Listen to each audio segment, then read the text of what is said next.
Tudo bom, então, senhores? Bom dia. Vamos começar aqui já o nosso webinar sobre a estratégia de implementação do processo de gestão de riscos nas empresas. A ideia nossa aqui em estar fazendo esse webinar é para sensibilizar vocês das principais fases que nós temos em relação a quê? Em relação ao processo, tá certo? De GRC, que às vezes as empresas não implementam de forma clara e direita, ok? Então, esse é um ponto fundamental para a gente poder estar conversando com vocês e trocando ideias com vocês, ok? Vamos iniciar já em mais alguns segundos.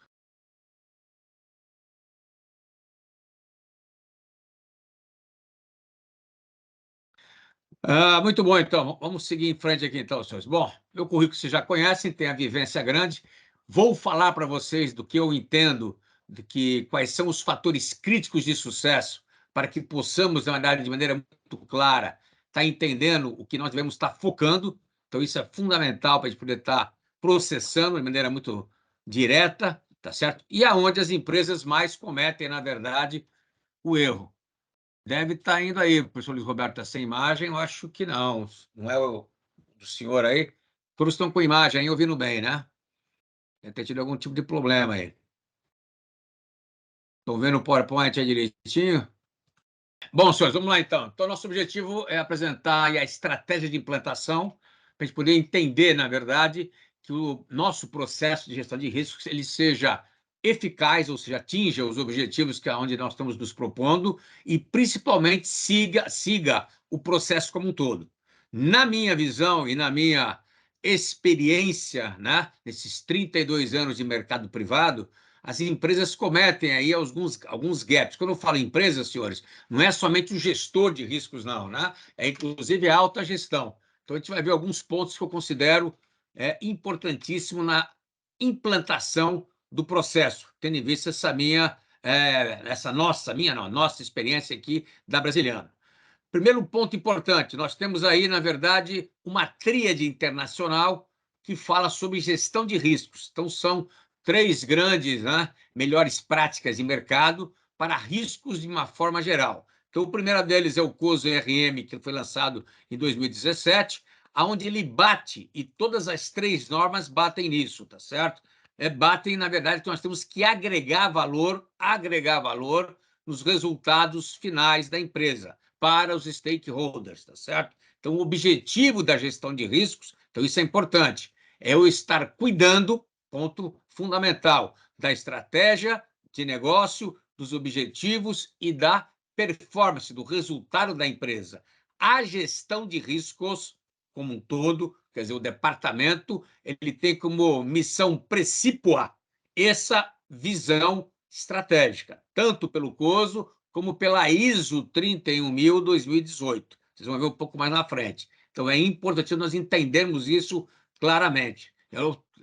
Uma taxonomia de risco, por exemplo, segurança empresarial, tem também a mesma função e, é claro, tem depois a sua função tática operacional, mas tem a função clara e específica, a taxonomia de cyber, taxonomia de TI, taxonomia de acidentes do trabalho, meio ambiente, ESG, todas elas têm uma missão precípua de estar protegendo os objetivos de negócio, tá certo? A sua estratégia e o resultado dela. Ou seja, preciso agregar valor. Temos o COSO, então, 2017, faz parte da tríade, e ele tem esse framework aqui. Nesse framework aqui, sempre começa por entendimento da missão, visão, valores, e ele vai olhar a questão da governança. E, a partir daí, ele faz toda uma descrição das fases e da implementação. Este é um framework. Vamos só depois partir para o restante. Temos depois, na segunda tríade, o COSO 2013, o ICIF, que é de controle interno. Tá certo? A mesma coisa. Ele tem aqui três objetivos. Nesse caso aqui, ele tem um objetivo muito mais operacional, é ligado, na verdade, o quê? Aos objetivos dos respectivos processos, tá certo? Das respectivas áreas. Então, é focado nas atividades fins da empresa, na divulgação dos resultados e em termos de conformidade. Claro, ele vai olhar aqui o ambiente de controle, onde nós estamos falando sobre governança, avaliação de risco, sabe e faz o checkpoint, faz uma reavaliação dos controles. Quando eu chamo de controles, entra sistemas, entra, na verdade, políticas, entra as normativas que eu tenho, entra quesitos regulatórios, tá certo? Fala na informação, né, e na comunicação, quer dizer, o relato aqui é importante, e fala na atividade de monitoramento. E o COSO, o ICIF, como também o RM, ele pega todos os níveis da empresa, todos. Então, vai desde uma sede corporativa que tenha, tá certo? Até as áreas, né, operacionais. Então, ele vai fatiar. Por isso que ele é um cubo, é uma visão tridimensional. Fechou? Vamos só entender aqui. E nós temos o que aqui? A ISO 31000-2018, mesmíssima coisa. Ela difere da 2009 em estar implementando aqui essa fase do registro e relato e ampliou aqui, na verdade, a questão do contexto. Ela colocou que tem que estar com o escopo muito bem definido. O que é o escopo? Quais são as atividades, o objetivo, a abrangência da área de gestão de riscos. Eu posso, sim, a empresa pode delimitar, se quiser, o meu escopo. Pode, tá certo? E eu tenho que ter já a metodologia colocada, tá certo? A metodologia mãe, depois a gente vai falar nisso aqui, que é importante. No nosso ponto de vista, senhores, se vocês forem olhar aqui em termos de eu possuir aqui uma defesa perimetral, tá certo? Uma defesa para poder evitar o erro, o que as empresas mais fazem de correto? A partir do processo de avaliação de risco até o tratamento. Então, isso daqui as empresas fazem bem. Na minha interpretação e visão, aonde pecam as empresas? Comunicação e consulta, o escopo, o contexto e o critério, nós vamos ver por quê, registro e relato, monitoramento e análise crítica. Então, o recheio, muita empresa tem bem feito. Quando eu falo recheio, o recheio de um framework, por exemplo, genérico para a empresa como um todo, tá certo? Então, é muito bem feito, só que para, às vezes, no tratamento. Não monitora o risco. Às vezes, não monitora o plano de ação, tá certo? Às vezes, não faz comunicação, não faz uma campanha de sensibilização. Não tem um registro e relato formal da avaliação que foi feita. Registro e relato, tá certo? Então, eu tenho que relatar no tempo hábil para que a empresa possa se adaptar, possa tomar providências ou vá assumir o risco. E nem sempre ele coloca o quê? A empresa, né, a área de riscos, entende o contexto interno e externo, que é isso que a gente vai bater aqui. Eu estou usando a 31.000 como parâmetro, porque nós, da Brasiliana Interrisks, nós usamos a 31.000 porque a gente enxerga que é uma norma genérica, só que nós recheamos, né, este processo aqui, que pode ser recheado pela própria norma, ela fala isso claramente, com as melhores práticas. Então, posso colocar aqui o COSO, posso colocar o COSICIF, posso colocar o COSO ERM, quer dizer, a forma como nós estamos enxergando, o formato, tanto faz. Posso usar desta forma aqui, posso usar da forma como um cubo, é à vontade do freguês. O que eu não posso deixar de fazer? De seguir as fases, tá certo? Precípuas que as normas determinam, tá certo? Então, isso que é importante. Então, vamos lá. Então, vamos começar, então, a avançar aqui num processo claro. Então, nós temos aqui a norma 31.000, que fala sobre o processo de gestão de riscos. Vejam bem, então ele fala que a norma serve para quê? Olha aqui, criar e proteger valor nas organizações. O que é isso daqui, criar e proteger valor? A área de risco tem que agregar valor no processo que a empresa possui, nos processos, para que atinja seus objetivos. Então, ela auxilia na estratégia, ela protege a estratégia, gerenciando riscos, fazendo parte da tomada das decisões, estabelecendo e alcançando objetivos e melhorando o desempenho. Isso aqui, se for pegar, é igual ao COSO RM 2017, tá certo? Fala que todo tipo de empresa, tamanho, enfrenta influências e fatores externos, então eu preciso olhar e fazer, construir cenários prospectivos, área de riscos, poucos fazem isso, tá certo? e verificar o interno. O interno fazemos bem, tá certo? Que tornam o quê? Incerto se vai alcançar ou não seus objetivos. Então, eu tenho que lidar com a incerteza. Incerteza externa e incerteza interna. Tá ok, senhores? Então, isso é um ponto fundamental, está escrito na norma, peguei isso aqui na norma especificamente. Fala que gerenciar riscos é o quê? É interativo e auxilia o quê? A empresa para estabelecer estratégia e alcançar seus objetivos. COSO RM também fala isso. Não muda nada. Fala que é parte da governança e da liderança. Então, a gestão de riscos, ela é um componente da governança, obrigatoriamente, tá certo? E fala que para a maneira como a organização é feita, é gerenciada em todos os níveis. O que é isso daqui? Quando é gerenciado em todos os níveis, já está dizendo que a primeira linha, nas 3 linhas de defesa, é que tem que gerenciar risco também. Por quê? Contribui para a melhoria do sistema de gestão como um todo. Então, aqui ela já está dizendo, senhores, fazendo a interpretação correta, o quê? Que eu tenho que ter um processo descentralizado. Então, isso é um ponto fundamental. Não posso centralizar meu processo, tá certo? Tanto é que fala aqui embaixo, ó, gerenciar riscos é parte de todas as atividades associadas. Inclui a interação com as partes interessadas, tá certo? Internas e externas. Esses detalhes, senhores, é que nós temos que entender e a alta gestão tem que também entender para poder o quê? Empoderar a área de risco, tá certo?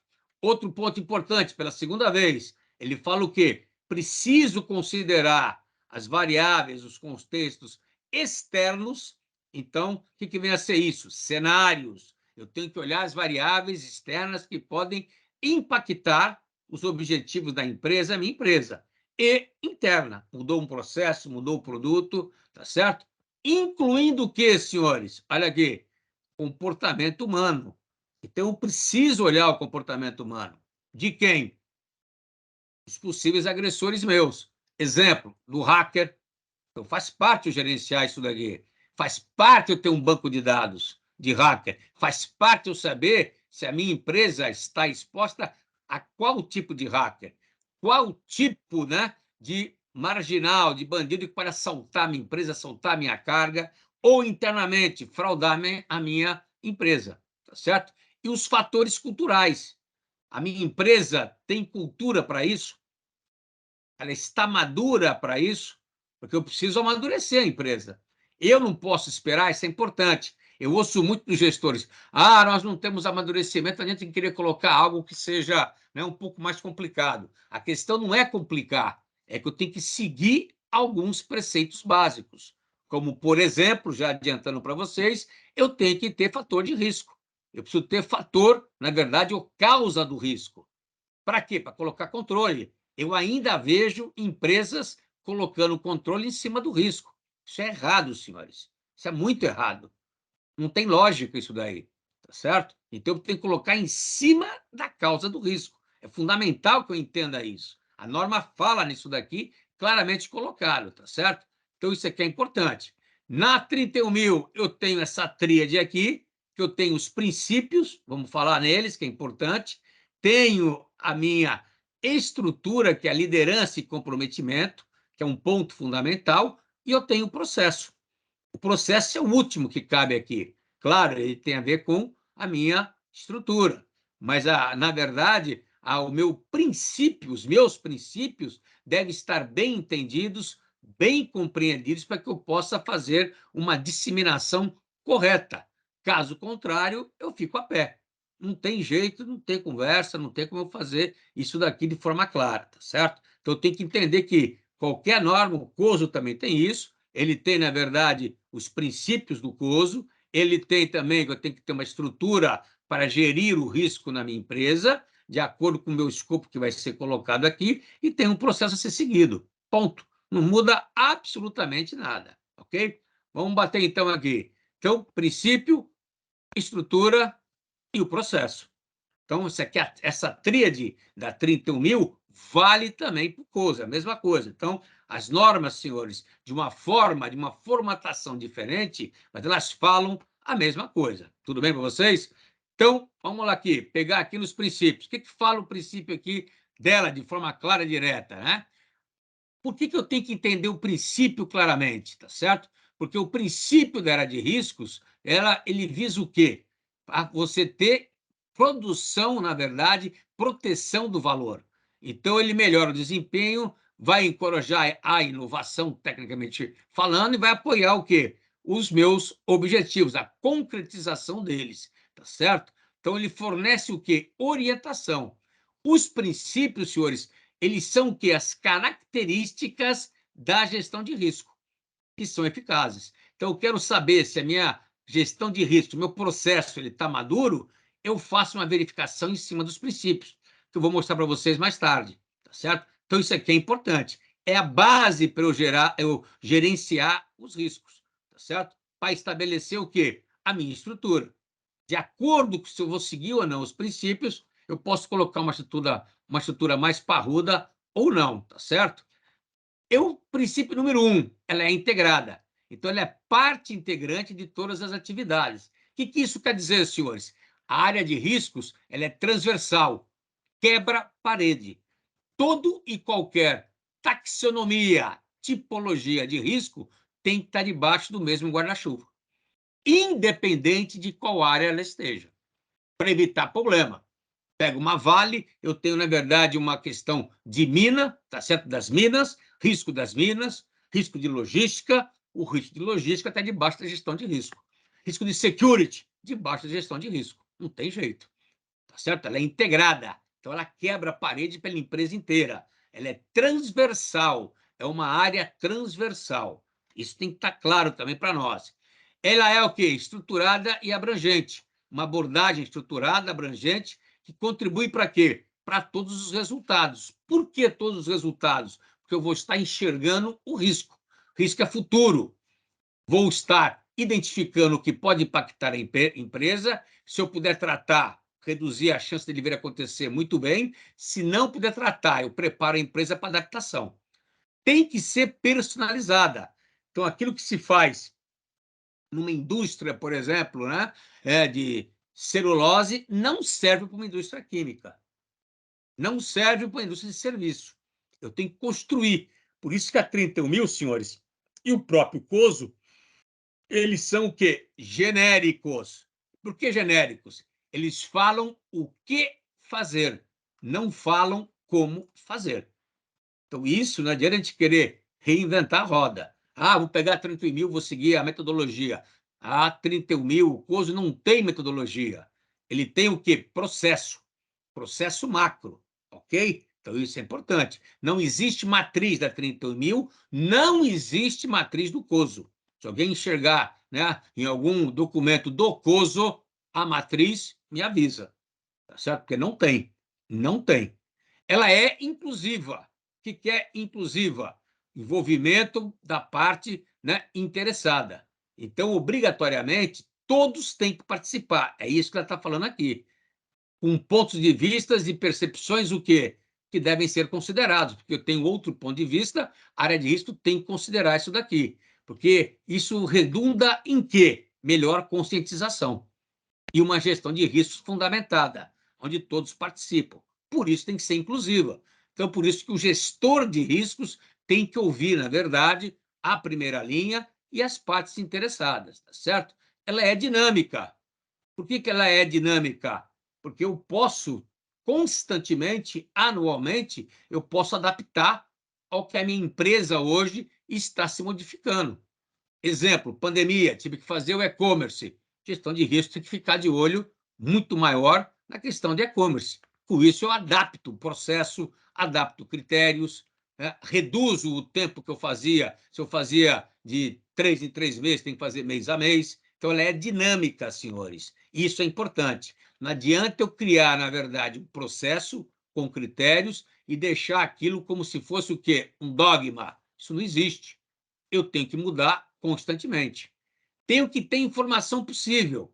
Óbvio, para ter entrada, na verdade, de eu estar avaliando o risco, eu dependo de quê? Do contexto interno e externo. Então, a área de risco, senhores, isso é uma falha que nós temos. Nós não temos uma sub-área interna ou alguém da área de riscos responsáveis para coletar informações no ambiente externo. Eu tenho que ter essa informação do ambiente externo. Exemplo, informação de quê? Informação sobre política, sobre economia, tá certo? Informação sobre a questão de segurança, tá certo? Eu não vejo isso acontecer. Não vejo. Poucas pessoas fazem essa coleta. E mais, o monitoramento. Nós tivemos agora aqui no Peru, por exemplo, em função, né, não da guerra em si, mas a guerra influenciou bastante, foi o gatilho de ter inflação alta, tendo inflação alta, né, a questão do milho também reduziu, que faz o pão, tá certo? A questão do aumento do petróleo, tivemos manifestações. E várias empresas, clientes nossas, inclusive, tiveram o quê? Atividades paralisadas, porque tivemos manifestações e foram pegos de calça na mão. Isso é, hoje, inadmissível. Como também no Brasil, empresas que dependem do agronegócio, por exemplo, de usina, combustível, tá certo? A questão de fertilizante, você pega de calça na mão com a questão da guerra da Ucrânia versus a Rússia. Por quê? Porque estava sendo pilotado, deveria estar sendo pilotado, monitorado, são fatores externos. Então, a área de risco tem que ter um ângulo muito grande do lado externo, que vai sofrer influência, tá certo? Hoje, no Brasil, por exemplo, uma parte da inflação tem um peso da guerra, não é todo, mas tem um peso da guerra, certo? Nós tivemos aí com 12 meses aí de se medindo a inflação, deu 11,73, se não me engano. Quer dizer, então, um índice alto. Isso alterou tudo. Com a guerra da Ucrânia e da Rússia, pão aumentou, gasolina está aumentando, não tem jeito. Então, isso tudo tem que ser medido. Por quê? Porque muda todo um contexto. Tenho que olhar o comportamento humano. Comportamento humano de quem? Dos meus colaboradores, dos meus fornecedores, né? E a cultura que vai influenciá-lo. Então, eu preciso ver qual é a visão sociológica da minha empresa. Em relação a quê? Em relação a riscos. Aí que eu tenho que ganhar a alta gestão. Eu tenho que ter o poder, eu tenho que estar empoderado para começar a exigir de uma maneira marqueteira, e se não for o caso, de uma maneira que tem que ser incisiva, que a primeira linha faça obrigatoriamente o quê? A sua gestão de riscos. Eu não posso fazer, eu sou segunda linha. Sendo segunda linha, eu não posso, na verdade, estar operacionalizando. Porque se eu fizer isso daí, eu perco a minha visão estratégica. É isso que vocês têm que entender. E está dizendo isso daqui. Eu preciso levar em consideração isso daqui. Então, é importante. O fato de eu levar em consideração o fator humano e o fator cultural já diz aqui, de uma forma indireta, que eu não posso tratar o risco de uma maneira puramente matemática. Puramente matemática. Então, eu preciso colocar o quê? Percepção humana. Por quê? Porque eu estou lidando fator humano. Ele não é matemático. 2 e 2 não vai ser 4. 2 e 2 pode ser o quê? 3 e 8, 3 e 9, 3 e 7, 4 e 2, 4 e 3, 4 e 5. Isso nós temos que entender. Melhoria contínua. Ela tem que ser melhorada o quê? De acordo com o quê? Com aprendizado e experiência. Nós, da Brasiliana aqui, vocês forem olhar, desde a primeira vez que nós lançamos um framework nosso, até agora, o que nós colocamos de ferramenta, o que nós modificamos, simplificamos, alteramos, é direto. Não existe uma fórmula pronta, tá certo? Isso é com base na experiência, senhores. E todo dia nós estamos aprendendo. Todo santo dia. Nós aprendemos aqui dentro. Nós modificamos aqui dentro. E isso vale como troca de experiência. Então, isso é fundamental vocês entenderem que esse processo tem que acontecer como princípio, obrigatoriamente. Tenho esses princípios, né, introjetados dentro da minha equipe e da alta gestão. Então, para eu convencer a alta gestão da gestão de riscos, eu tenho que fazer o quê? Passar para eles o que vem a ser o princípio da gestão de riscos. Senão, não vai rodar. Que acontece em grande parte das empresas. A alta gestão não sabe isso daqui. Não sabe. Eu participo de conselhos, pergunto, o pessoal não tem ideia. Então, falta aí agora um dedinho nosso para fazer um endomarketing. Conselheiro, conselheira, o senhor sabe os princípios da 31.000? Ou os princípios da área de risco? Ou os princípios do processo de gestão de riscos? O senhor sabe que vem a ser a melhor informação possível? Que eu tenho que estar lidando com informação histórica e informação prospectiva, que eu preciso fazer cenários prospectivos de riscos, explicitamente falando? Se tem alguém que faça isso para mim, vocês falam isso? Vocês falam que eu tenho que entender do comportamento humano e cultural, que isso faz parte de um indicador meu, obrigatoriamente? Então, isso é importante a gente falar. Isso é importante a gente entender. Tem que falar que tem que ser um processo personalizado e não simplesmente contratar uma consultoria, colocar um framework lá e vamos que vamos. Isso não existe mais. Não existe mais isso daqui. Então, é fundamental entender esse processo claramente. A estrutura, só vou falar aqui rapidamente dela. Eu tenho que ser empoderado. A área de risco tem que ser empoderada. Ela é uma segunda linha de um nível, no mínimo, gerencial. Então, se uma empresa grande tem, na verdade, uma área de riscos de baixo, tá certo? Isso acontece bastante, de uma auditoria, que já está errado, ponto final, porque não pode ter conflito de interesse, tá certo? Ou está debaixo, né, de uma diretora que ela abarca uma série de outras funções correlatas com conflito de interesse, já dancei. E eu já não sou o gerente da área, sou o coordenador, dancei. Tem que ser gerência, no mínimo gerência. Para quê? Para ter empoderamento. Esta norma 31.000 ela não fala nisso de ter gerência ou não. Por exemplo, a norma 28.000 de logística, ela fala um diretor da empresa tem que ser o responsável pela gestão de risco do supply chain. Isso está escrito na norma, que é uma norma certificável. Se não tiver um diretor, você não certifica, já começa dali errado. Já no caso da 31.000, ela não fala. Ela fala que tem que ter empoderamento. Então, se eu não tiver empoderamento, senhores, não adianta nada. Eu vou estar chovendo no molhado. Como é que eu posso peitar um outro gerente de uma primeira linha se eu não sou gerente? Fala para mim. Como que isso vai acontecer? Não é de igual para igual, já dança aí. Então, aqui está claro, ó, o propósito da estrutura é o quê? É apoiar a empresa, é integrar a gestão de riscos. E aí entra a autogestão para entender isso daqui. Como é que eu vou integrar? Como é que eu vou apoiar a empresa se eu não tenho poder de decisão, poder de influência? Fala para mim.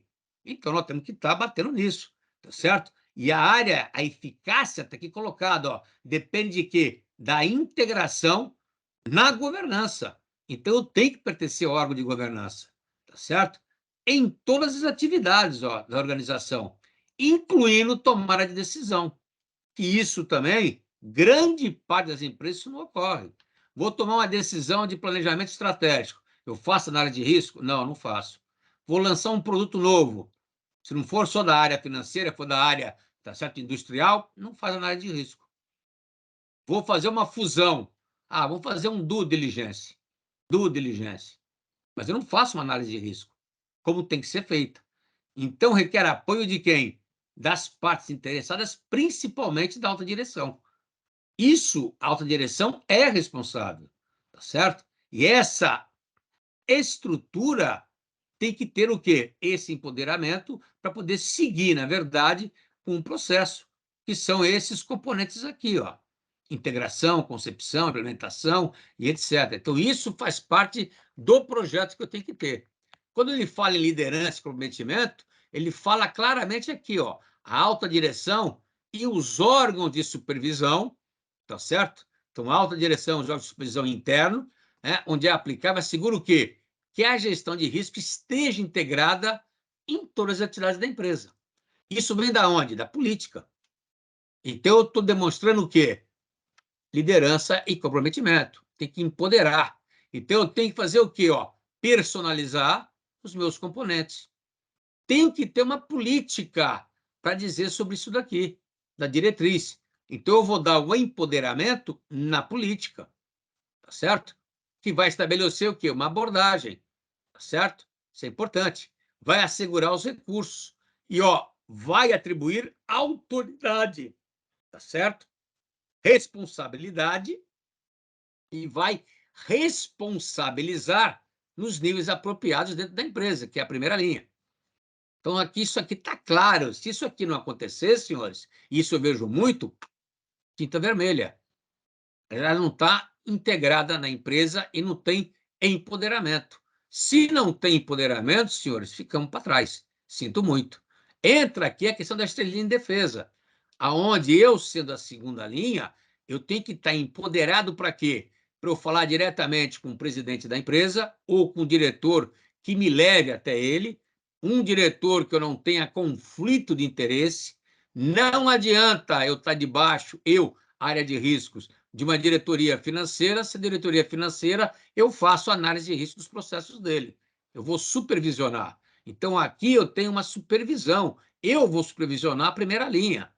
Então, eu preciso ter empoderamento para bater na primeira linha, para chamar a atenção da primeira linha, para exigir que faça o trabalho dela. É isso que, às vezes, não acontece. Eu tenho que ter esse empoderamento. Por isso que o nível excelente aqui de estar, né, em termos pendurado na hierarquia, é direto com o presidente. Direto com o presidente. Seria o ideal. Tinha que pertencer para ele aqui, tá certo? E depois vou lá para o conselho através dele. Posso pertencer ao comitê de risco, claro, mas o comitê de risco pertence com a auditoria para poder fazer o quê? Falar direto com o conselho para poder ter o quê? A questão da governança. Não tem conflito de interesse. Eu, auditoria aqui, eu vou fiscalizar a segunda e a primeira linha de maneira clara. Todos têm que entender na empresa, e quando fazemos isso daqui, nós falamos, eu, segunda linha, eu entrego para a alta gestão, para a diretoria, não para o conselho, para a diretoria, o quê? Inteligência em risco, que é o quê? São os dados integrados. Então, eu faço inteligência, eu recebo da primeira linha, faço as minhas interpretações, as minhas, né, integrações de informações e integro inteligência para ele, entrego. Não tem como a gente escapar disso. Para fazer o efeito cebola aqui embaixo, onde a auditoria me checa, aonde o compliance vai me checar, tá certo? E eu e os três checam a primeira linha. Então, isso é fundamental. Isso daqui faz parte da liderança e faz parte do comprometimento. Se eu não tiver isso daqui, a gente já sai capenga. Já saímos capenga. Então, eu preciso ter esse empoderamento, tá certo? É importante estar aqui, ó. Na nota aqui brasileira fala que accountability, né? Para accountability tem que prestar contas. O termo foi dado como responsabilização, com o sentido de responsabilidade pela atribuição e ato. Ou seja, por prestar contas. Eu presto contas. Eu, área de risco, tenho que prestar contas. E a alta direção, tá certo? Os diretores e o presidente é responsável por gerenciar riscos. Ele é responsável por gerenciar riscos. E o órgão de governança, quer dizer, o conselho, se tiver conselho, é supervisão, para supervisionar a gestão de riscos. Então, na 31.000, está dizendo isso aqui claramente, nas três linhas, fala isso claramente, no COSO ERM, bate pesado nisso também. Não tem jeito. Então, o presidente da empresa é responsável, ele tem que saber disso, mas não é responsável para inglês ver. Ele é responsável hoje, inclusive, perante a legislação. Vira o caso que aconteceu aí de Vale e outras empresas. Está aqui, certo? Então, tem que assegurar que o risco está adequadamente, né, integrado com os objetivos da empresa, se os riscos levantados são coerentes. Ele não pode ser um robozinho, recebeu lá o relatório da área de riscos, dá uma olhadinha na transversal, fecha e fala que está bom. Não é isso mexe com o objetivo da empresa, mexe com a estratégia da empresa, né? Ele tem que compreender quais riscos impactam quais objetivos, senhores.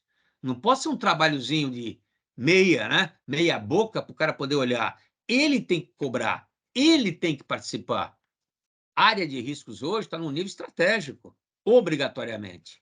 Tem que assegurar que sistemas para gerenciar riscos estejam implementados e operem. Ó. Sistemas.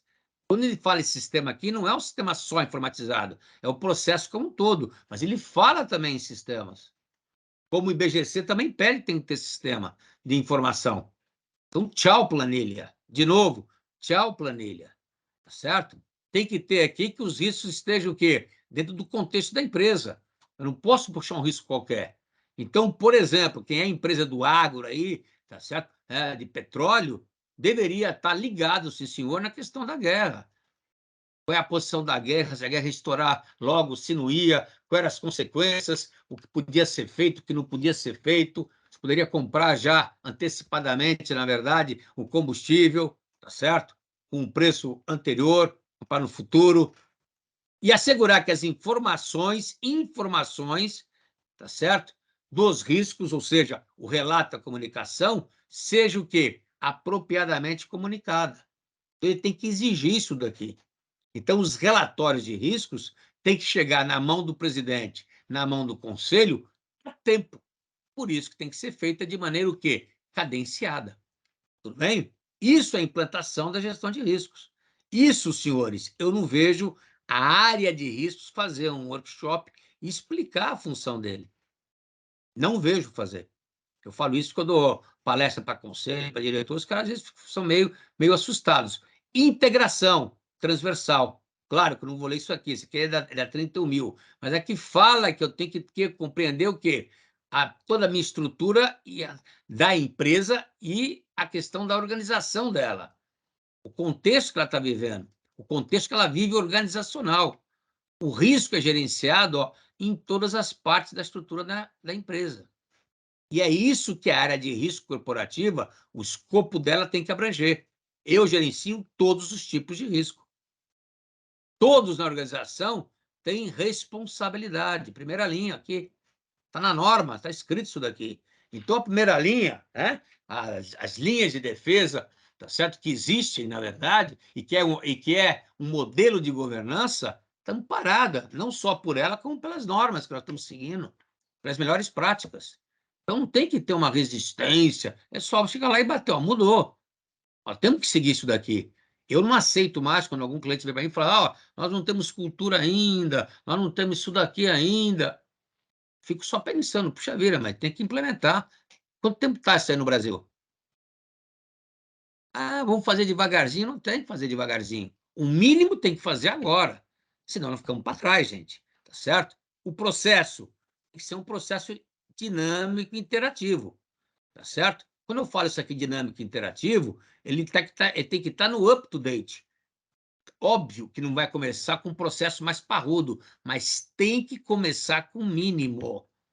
Com um mínimo, não é o mais fácil, não é o mais fácil, é o mínimo que eu tenho que fazer. E aquele mínimo tem que ser cumprido, senhores. Senão, vocês não vão atingir objetivos. Então, a integração é isso. Isso eu tenho que entender claramente, tá certo?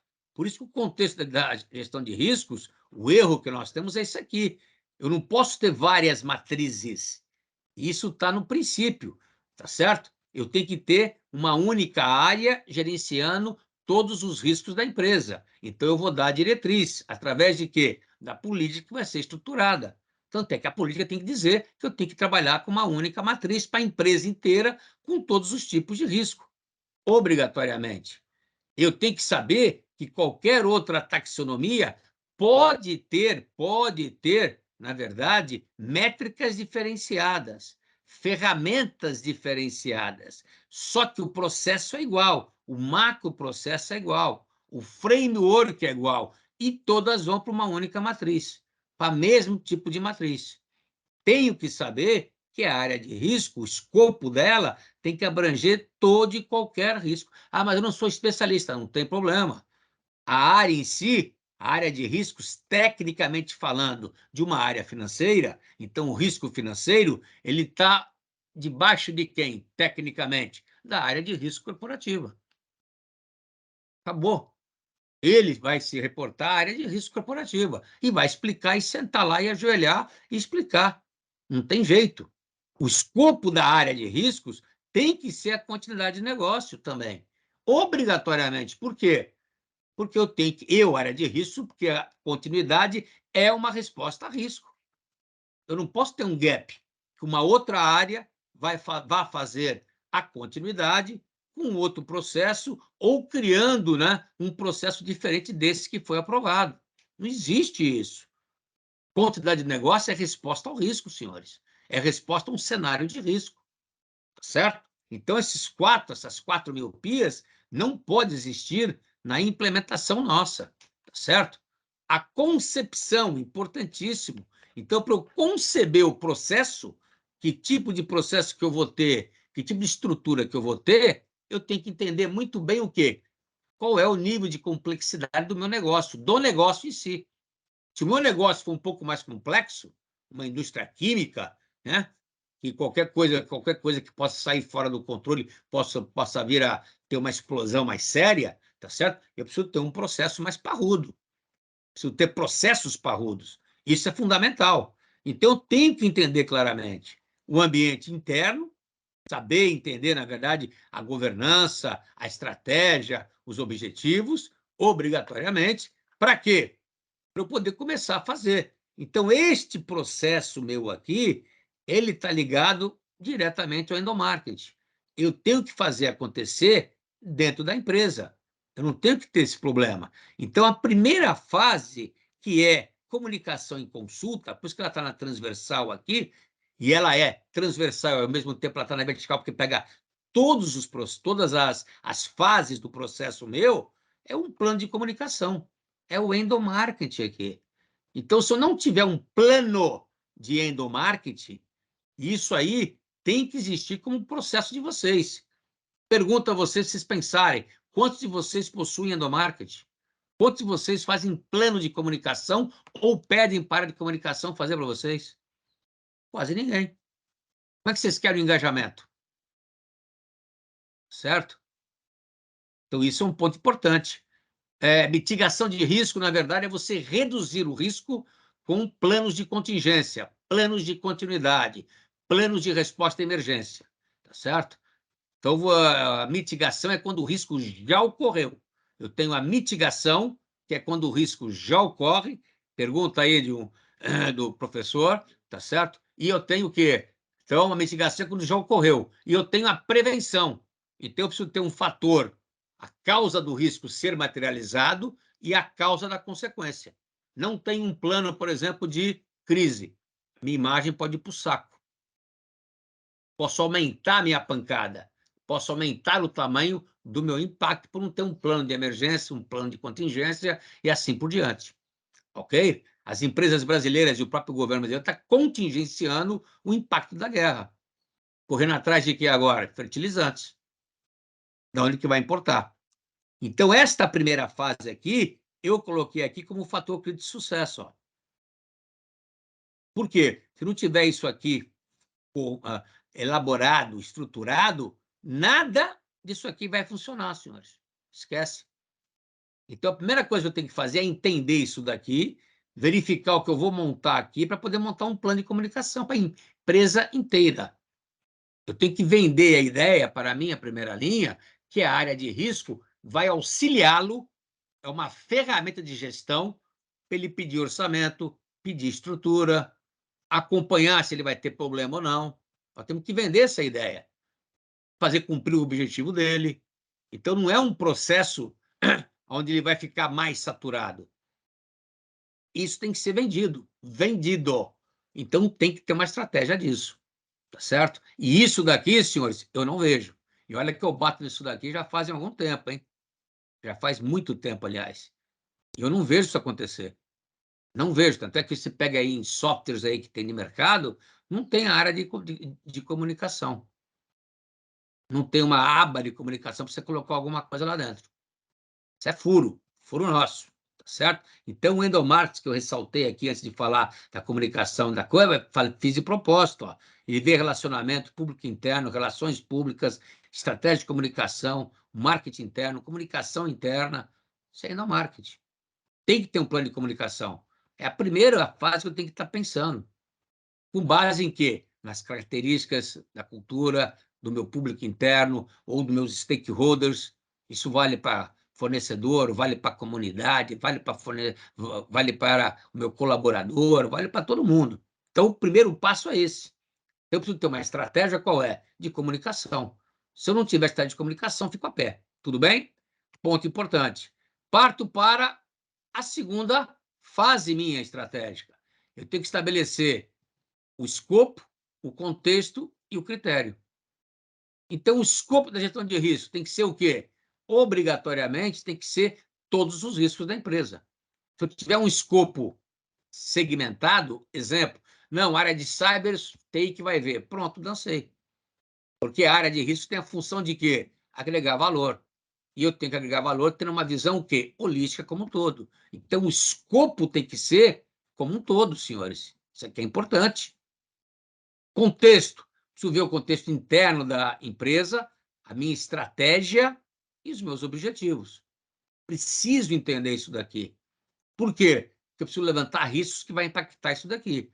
O objetivo da empresa e, consequentemente, o objetivo da área/processo. Tenho que ter cenários, senhores. Cenários. O que são cenários? Hipóteses do que vai acontecer lá fora ou do que está ocorrendo lá fora. Não só pegar o dado do passado. Está escrito aqui na norma. Tem que pegar e fazer a perspectiva do futuro. Pegar mega tendências. Eu tenho que entender isso aqui. Tá certo? Não posso ficar parado. Não posso deixar a coisa acontecer para depois bater na porta do presidente ou do conselho e falar, aconteceu. Isso tem indicador, tá certo? Então, isso aqui é importante eu entender muito bem. E o terceiro ponto qual é dessa segunda fase estratégica? Critério e metodologia. Através de quê? Política e processo. Então, aqui eu tenho que soltar 2 documentos. Tem que ter uma política de gestão de riscos, que o meu conselho vai aprovar, se eu tiver conselho, junto com a alta gestão minha, e eu tenho que ter o processo, que é o que vai ser o processo. É como que eu vou trabalhar, é como que eu vou dizer, tá certo? Então, isso é fundamental eu entender. Se eu pego, por exemplo, em política, eu tenho que ter o quê? Primeira diretriz minha, qual é meu apetite a risco? Então, eu vejo também em muitas empresas que não têm apetite a risco. Eu posso ter até uma declaração de apetite a risco específica. Os bancos têm, a área financeira tem, a indústria não é obrigada. Então, eu coloco isso aqui na política, que é um direcionador. O que era o apetite a risco aqui? Eu coloco a minha matriz que eu vou seguir, que toda empresa tem que seguir, tá certo? Isso aqui é 5x5, pode ser 4x4, 3x3, 10x10, não interessa, tá certo? E coloco os limites que cada um tem.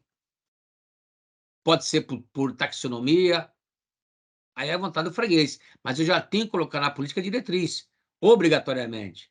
Na política entra o quê? Entra a governança minha, que eu tenho que dizer que pertence à governança, e que a primeira linha ela é responsável. Eu coloco responsabilidade e vou responsabilizar quem? O dono do risco é a primeira linha, tá certo? O gestor do risco é a primeira linha, o diretor dele. Vou dizer qual a função da segunda linha e a sua responsabilidade, a função da diretoria. Então, eu vou seguir isso daqui. Eu tenho que ter isso aqui claramente colocado, tá certo? Vou colocar aqui o meu framework macro. Framework macro significa o quê? Que estas fases que estão aqui, ó, não o recheio, mas as fases, todo mundo tem que seguir. Ponto. Independente de qual métrica ou metodologia eu estou usando. O risco financeiro meu aqui tem que ter, na realidade, eu não vou ter essa fase 2 aqui, não, o senhor vai ter que ter. Aqui já disse eu vou ter risco inerente ou risco residual também, para ter uma boa metodologia. Então, o framework, que é o processo, eu tenho que seguir. É o que fala as normas. As 3 falam isso. Então, você tem que seguir uma lógica. A lógica é obrigatória. A métrica e a ferramenta não é. Tenho que falar aqui, nessa política, que eu vou trabalhar o risco negativo, tá certo? Obrigatoriamente, risco negativo, obrigatoriamente, e o risco positivo, que são o quê? Oportunidades. Obrigatoriamente, senhores. Obrigatoriamente. Porque se eu não falar que eu vou tratar oportunidade, não tenho. Então, isso daqui faz ponto, inclusive, para eu estar numa posição mais madura.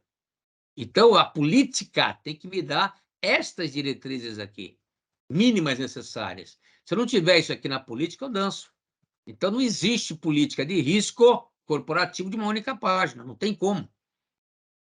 Eu vou colocar isso aqui, diretriz, macro, para depois eu fazer o quê? Eu fazer o meu processo, certo? O processo, que é o como fazer. Aí eu vou detalhar aquele framework que eu tenho, que eu coloquei na política. Vou detalhar fase a fase. Eu vou explicar o que tem que fazer, ó. Descrever com detalhe o uso de ferramenta e critério. Brasileiro, eu posso fazer isso daqui de forma clara, tá certo?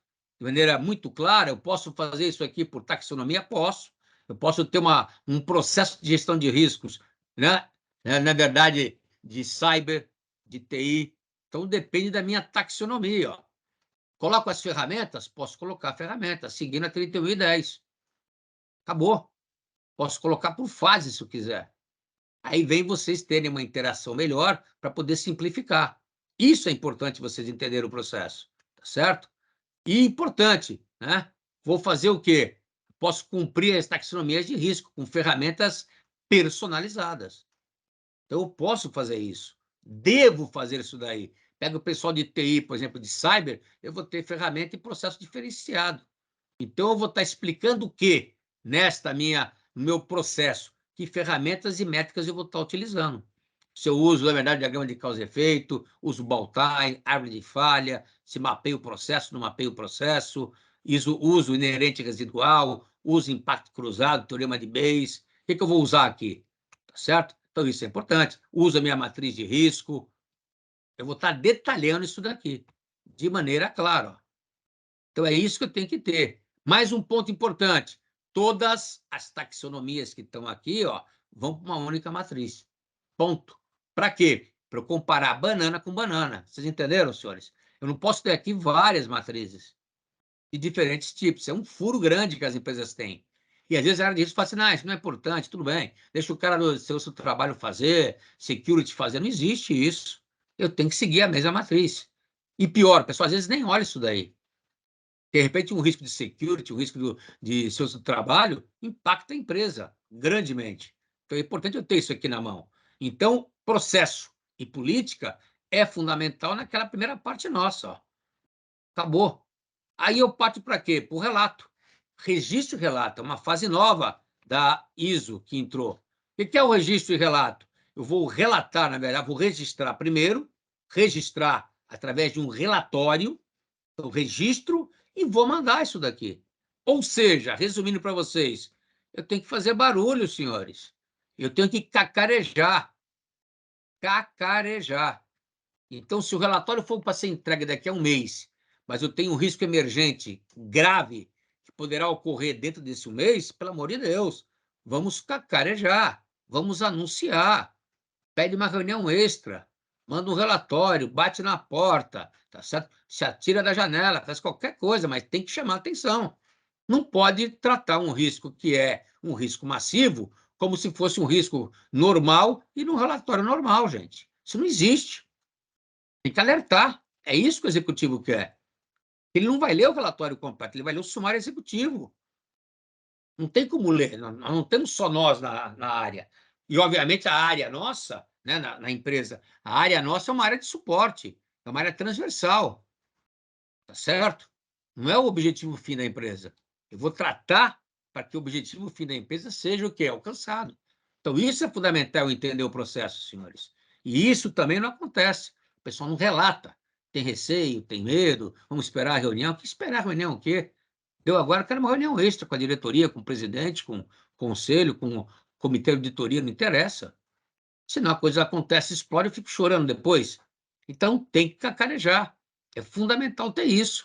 E entra a questão do monitoramento, que é um outro erro que nós cometemos. Quando eu falo nós cometemos, senhores, vamos prestar atenção que é importante. A área comete isso daqui.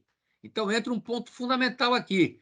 Eu tenho que saber se os planos de ações que foram planejados aqui estão sendo executados.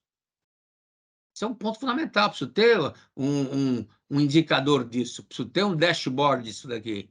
Era para fazer 20 planos. Quantos planos, depois de 3 meses, quantos planos foram executados? Cumpriram os prazos? E, mais importante ainda, junto com ele, reduzir o risco? Ele é eficaz? Ele foi implantado conforme manda o figurino ou só seguiu a canetinha e deu, ó, foi implantado? Coloquei um controle. Ah, era para colocar um controle? Era. Então está colocado o controle. Ele é bom? Ele está seguindo o que foi especificado? Tem que olhar, gente. Então tem que ter dashboard disso. Então, monitoramento é isso. Eu tenho que monitorar o plano de ação, a eficácia dele, tenho que monitorar e acompanhar a evolução do contexto interno e externo. Então, eu preciso ter indicador para isso. Contexto interno. Mudou o produto? Mudou o processo? Está aqui, ó. Mudou o objetivo? Mudou minha forma de comercialização? Antes era física, agora ficou só online. E o contexto externo? O que vem a ser? São os cenários. Como é que está a política, a economia, a criminalidade, diabo que seja. Então, eu preciso ter cenários prospectivos. Preciso acompanhar, monitorar, gente. Monitorar. Estão vendo vocês que essas 4 fases aqui são fatores críticos de sucesso. Eu não vou atingir isso aqui se eu não bater martelo, senhores. É importantíssimo eu ter na mão, tá certo? Tenho que ter indicador de risco depois. Estão vendo vocês aqui, voltando aqui para vocês poderem verificar, olha aqui. Obrigatoriamente, ó, olha o que eu tenho que monitorar aqui. Plano de ação executado e a sua eficácia, tá certo? Obrigatoriamente. Tem que monitorar o contexto interno, monitorar o contexto, monitorar, se eu já fizer, já tiver feito cenários, o contexto externo, então aqui já são 4. E vou monitorar o quê? Os riscos. Riscos, senhores, eu monitoro, que é o indicador-chave, sob 2 premissas. Não vamos inventar moda. Eu tenho que monitorar o que pode levantar, o que pode burlar meu controle e fazer com que o risco venha acontecer. Então, verificar se a probabilidade dele está aumentando e se o impacto dele aumenta. É isso que eu tenho que ficar pilotando ali. Se ele tem chance de acontecer, de mudar, se o controle meu está sendo bom para o contexto atual, e se, na verdade, o impacto vai ser o mesmo. Se não mudou o impacto, eu tenho que analisar isso e alertar a alta gestão. Então, eu preciso ter uma série de dashboards. E para eu monitorar o risco, ó, eu tenho que entender isso daqui. Ó. Eu tenho que entender se o meu risco aqui está fora do meu apetite, está dentro do meu apetite, tá certo? Eu preciso entender qual é a criticidade do risco e embaixo eu coloco o quê? Indicadores, ó. Se eu pegar aqui, por exemplo, a pandemia, eu tenho que saber o quê? Como é que anda, na verdade, a taxa de transmissão.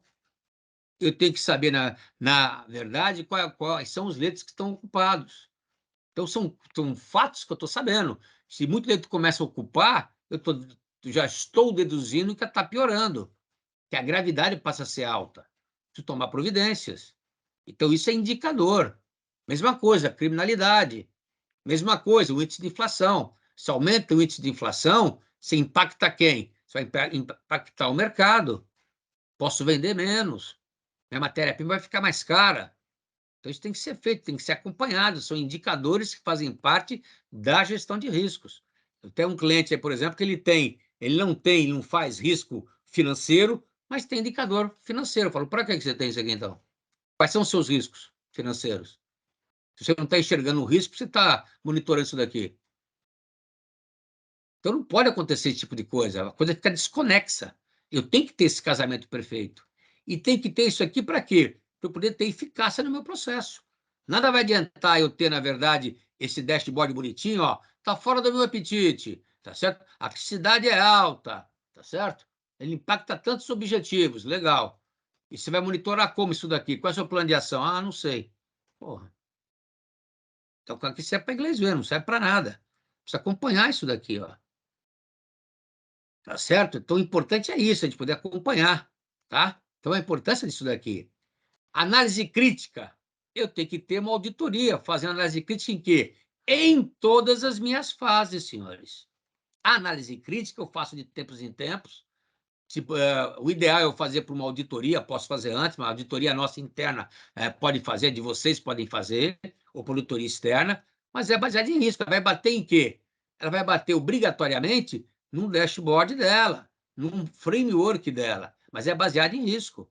E vai cumprir o que ela tem que fazer na linha de defesa. Para ela ir na primeira linha, ela tem que passar na segunda auditoria. Então, ele faz uma auditoria para saber se o processo está sendo cumprido, saber se o processo está atualizado, se o processo está de acordo com a estrutura da empresa, os objetivos da empresa. Análise crítica é isso. Eu tenho que analisar o meu ferramental, analisar as minhas fases, a minha metodologia, critérios.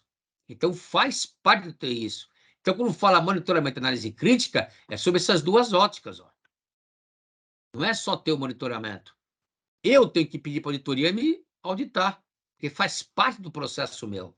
Então, se a gente olhar aqui, senhores, eu tenho 4 pilares, digamos assim, que fecham, né? Eles dão uma segurança perimetral forte no processo de gestão de riscos. Ó. Tá certo? Então, esse núcleo aqui, que é o núcleo duro, ele é protegido por quem? Por esses 4 fatores críticos de sucesso: comunicação em consulta, o escopo, o conteúdo e o critério, o registro e o relato e o monitoramento e análise crítica. Se eu não tiver isso aqui de dentro está morto. Está morto. Não funciona. Porque eu não tenho como controlar, eu não sei se ele está sendo eficaz. Então, isso é importante a gente ter como parâmetro. E aí eu posso medir o quê? Eu posso medir, na verdade, a maturidade dele. Então, isso que é importante. Após eu ter ele implementado, eu vou medir a maturidade.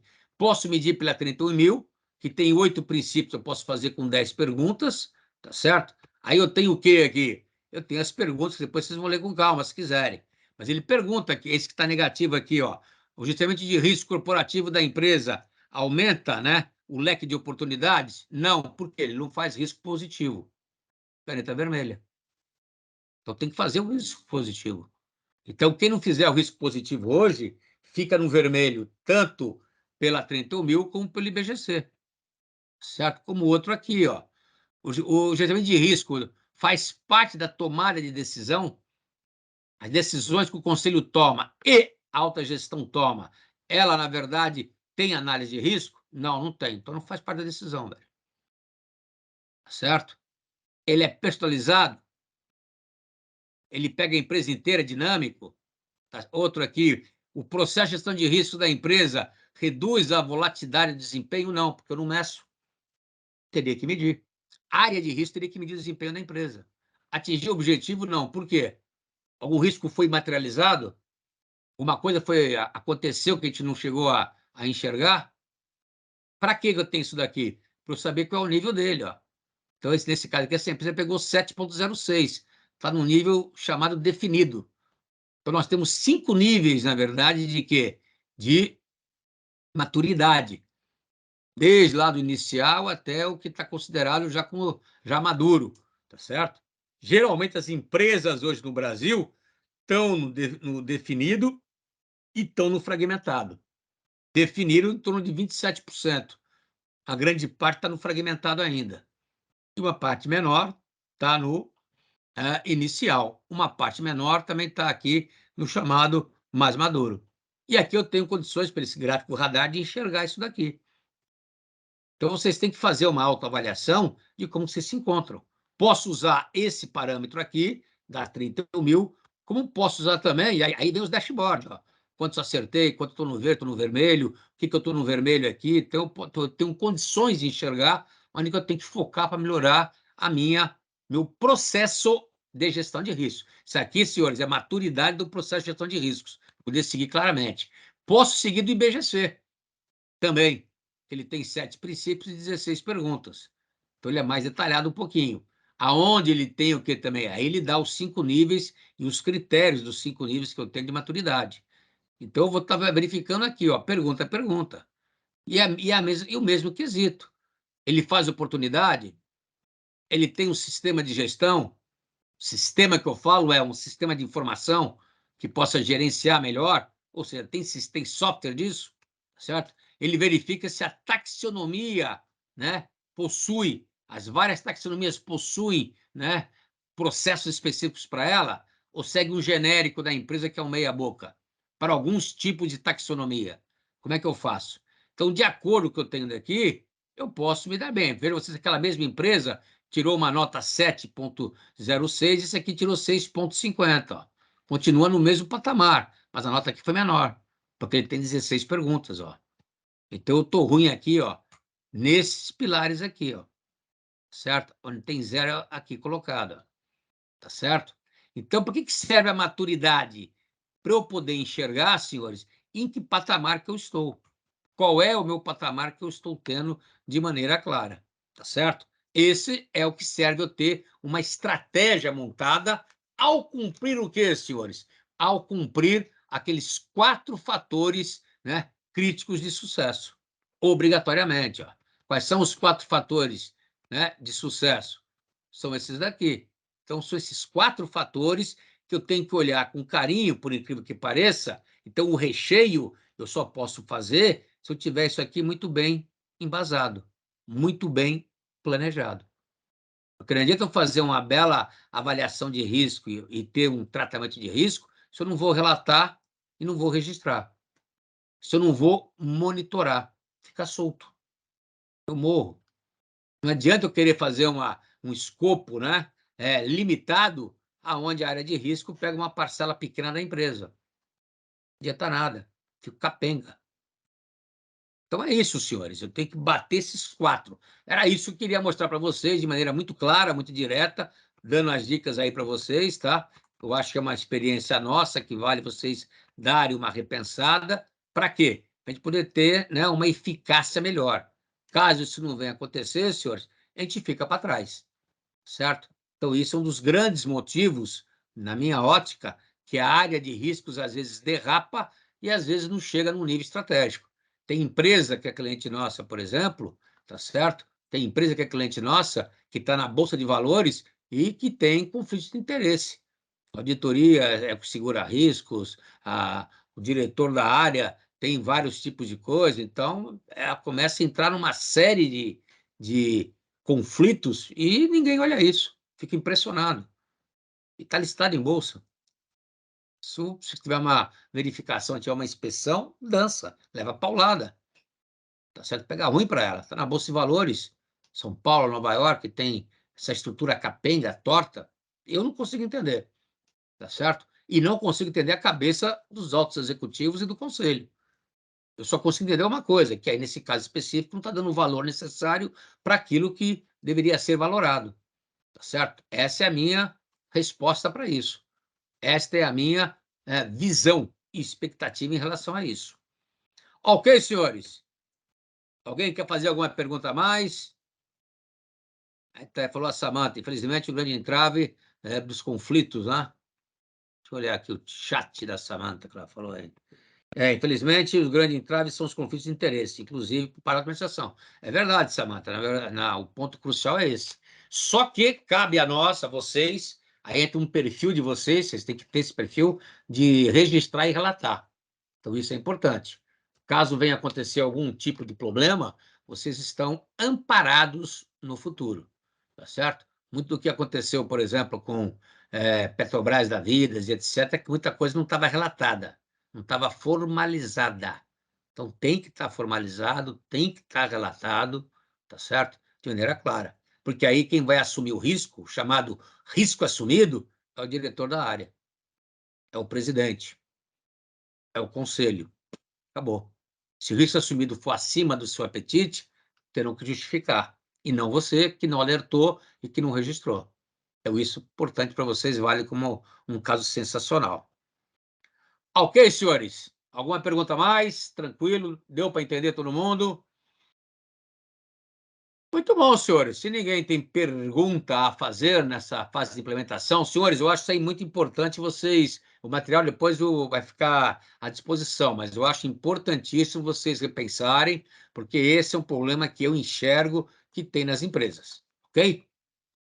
Muito bom, senhores. Agradeço aí a boa vontade de vocês. Obrigado aí pelas palmas aí, pelos oks, ok? E fica aí para uma próxima vez, estaremos juntos aí em outro webinar. Tá bom? Muito obrigado. Até a próxima.